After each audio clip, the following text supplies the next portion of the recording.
Bom, bom dia, boa tarde, boa todos, boa noite a todos. Eu me chamo Matheus, sou estudante da segunda licenciatura em Física da Unimes, tá? Eu estou cursando agora, realizando agora a atividade realizada e proposta em Metodologia e Prática de Ensino da Física 2, tá? Então, nós temos, o que foi proposto a gente são vários simuladores, tá? Deixa eu deixar o link direto para a gente só chegar e acessar e escolher, tá? Primeiramente, esse é o site da FET, tá? FET Interactive Simulations, da Universidade de Colorado, tá? E qual que é a ideia? Deixa eu só jogar para cima aqui, assim. Aí. Qual que é a ideia desse simulador? Não só desse, mas de todos, tá? Nós temos vários, mas vários mesmo, tá? Com melhor uso, óbvio, para a ciência, mas nós temos simuladores até matemáticos, como, por exemplo, a adição de vetores, que acaba encaixando na física, né? Mas nós temos vários simuladores que vale a exploração deles, né, em diferentes áreas, principalmente das ciências, tá? Mas, como eu estou sendo preparado para lecionar física, eu decidi escolher um simulador que melhor atende minha necessidade. E o simulador escolhido, no caso, foi o simulador de gases, que está na frente aqui o nome. Deixa eu só puxar isso para baixo. Introdução de gases, que é esse cara aqui, ó, tá? Se você escrever gases de introdução ou pesquisar por física, calor e termometria, você já consegue encontrar, tá? Mas o que é esse gás? Qual que é a ideia, no caso, desse simulador? Bom, esse cara é um simulador de gás ideal, tá? Quando você entrar, você vai acessar, vai ter duas informações, duas telas parecidas com essa, no caso, para introdução e para leis, tá? Dá para começar com a introdução, obviamente, né? Você pode simplesmente introduzir o conteúdo manualmente e de uma maneira tradicional, né? Como a maioria dos professores fazem atualmente. E depois partir para o simulador e pegar a teoria e jogar na prática. Como não há muitos exercícios de laboratório para esse assunto, o simulador acaba sendo a única saída, talvez, para nós, tá? Então, bom, vamos lá. O que é o modelo de um gás ideal? Um gás ideal é um modelo estudado por nós, que nós tratamos e consideramos como um gás ideal, tá? E esses estudos, essas análises, esses cálculos realizados, eles são transpostos a um gás real, né? Que daí é considerada a questão de atrito entre as moléculas, várias coisas são consideradas que eu não vou entrar em muito detalhe. Pois bem, então como que nós introduzimos isso aos alunos? O que é isso?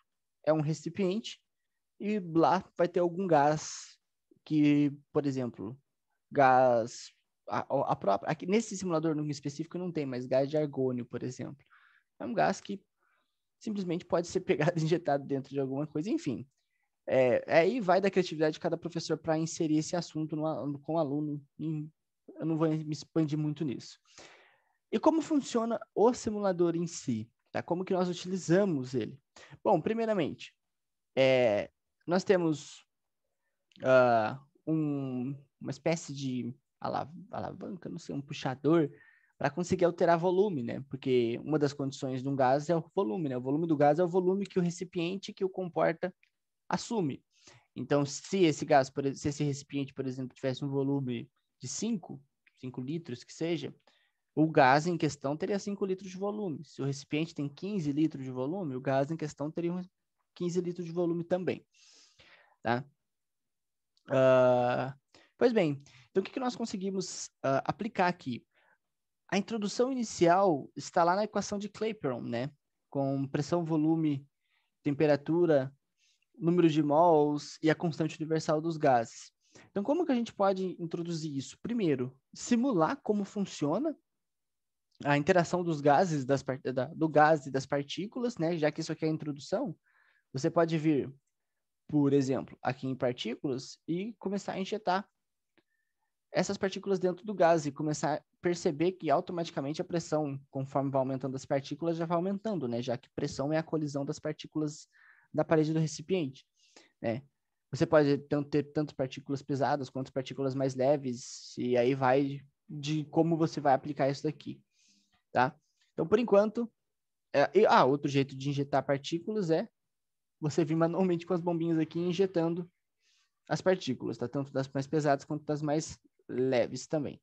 Até num total de 1000 partículas, que é o máximo que o simulador comporta, tá? Então, eu vou deixar uma quantidade de 200 partículas, de bolinhas de gases aqui, e vou começar a introduzir como que a gente pode fazer isso daqui, tá?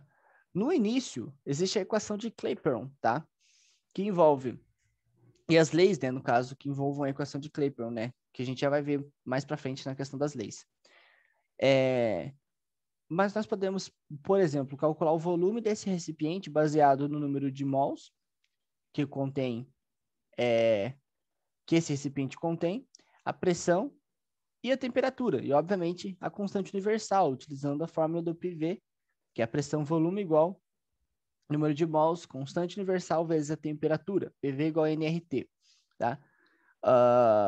Outra coisa, eu posso estar alterando a temperatura para graus Celsius, entre graus Celsius e Kelvin, mas para estudo de gases é melhor deixar em Kelvin.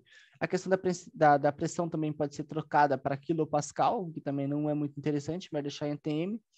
E a alteração da pressão é feita baseada na alteração do volume, né? Se eu diminuo o volume, mantendo a temperatura constante, eu diminuo, aumento a pressão, né?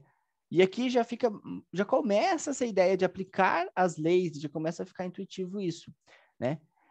Outra coisa, mantendo o volume constante, por exemplo, eu posso aquecer ou esfriar o gás e perceber o que acontece com a pressão, tá? Então, aqui nessa introdução já começa a introduzir isso. Olha, o que acontece se eu aquecer um gás? O que acontece se eu esfriar um gás? Se eu cedo energia térmica, se eu retiro energia térmica? Olha, essa ideia, antes de introduzir a lei geral dos gases, já pode começar a ser introduzida, né? Porque, obviamente, uma aula depois já entra a lei geral, as leis gerais, e o aluno já entra com essa ideia de, olha, se eu aumentar o volume, significa que tem menos colisões nas paredes das partículas, e, portanto, a pressão permanece constante. Opa, beleza, o aluno já começa a ter essa noção, que é muito importante. Uma das partes mais importantes é ter essa noção das transformações gasosas, tá? Então, aqui eu posso aquecer com um foguinho e esfriar com um gelinho. Eu posso inserir as partículas quantas eu quiser, até no total de... Quantas eu quiser, no caso, até um total de limite de 1000, tanto das pesadas quanto da leve, né? Vai do que você quer fazer. Aqui, nesse um pouquinho em ponta direita, nós temos a largura, no caso, que é a única ideia de comprimento do recipiente que nós temos, certo? Nós temos um cronômetro, também que pode ser medido, que não está em segundos. Se eu não estou enganado, isso aqui é picosegundos? Eu não tenho certeza, não está me parecendo. Alguém me corrige, por favor, na questão da unidade de medida, mas eu não tenho certeza se é picosegundos, não. E o contador de colisões também, em 10, essa unidade de tempo, que a gente pode dar uma pesquisada depois. Mas, ó, pode ver que se eu aumentar... Ih, rompeu a tampa. É uma outra coisa que eu ia falar. Retoma a tampa. Ó, conforme tem o volume menor, a quantidade de colisões na parede, para relacionar a pressão, que está bem alta, inclusive, se eu aumentar, o que acontece, enfim. Então, vários estudos que, nossa, aí dá para fazer muita coisa legal com isso daqui para o aluno conseguir enxergar, né? Já que isso aqui não é algo que eu vou sair na rua e encontrar um recipiente com gás ideal, até um gás real para estudar, tá? Enfim, dito isso, após a introdução, o aluno consegue já chegar para as leis, fica um pouquinho na direita aqui, ó. E eu consigo apresentar as leis baseadas nas equações de Clapeyron e principalmente nas leis gerais dos gases, né? Pressão, volume, temperatura inicial igual a pressão, volume, temperatura final, tá? Como nós não possuímos o volume, pelo menos eu não encontrei, o volume nesse simulador, você precisa calcular o volume pela equação de Clapeyron, tá? Mas isso não é nada que... É até bom que você consegue desafiar o aluno a aplicar o que ele aprendeu para ver se qual é o volume desse gás baseado nas informações que ele conseguiu aplicar aqui, tá? Mas no resto não muda nada, a questão da temperatura, a questão das partículas se serem injetadas manualmente ou não, enfim, questão de aquecer ou resfriar o gás. A questão da largura, comprimento, tudo isso daqui é a mesma coisa. O que muda, o que difere... Ah, e tem um botão de pausa também, né? Caso alguém se interesse. Mas o que difere esse simulador do outro é a questão de que eu posso escolher manter alguma variável constante, como, por exemplo, o volume. Percebe que não tem mais esse puxador, então eu não consigo alterar o volume. Então, o que acontece se eu manter o volume constante quando, por exemplo, eu aqueço o gás? O aluno vai ver, se eu aquecer o gás, aquecer é agitar mais as partículas de um corpo. Então, se eu vou agitar mais essas partículas, quer dizer que vai ter mais colisões no recipiente, ou seja, aumenta a pressão.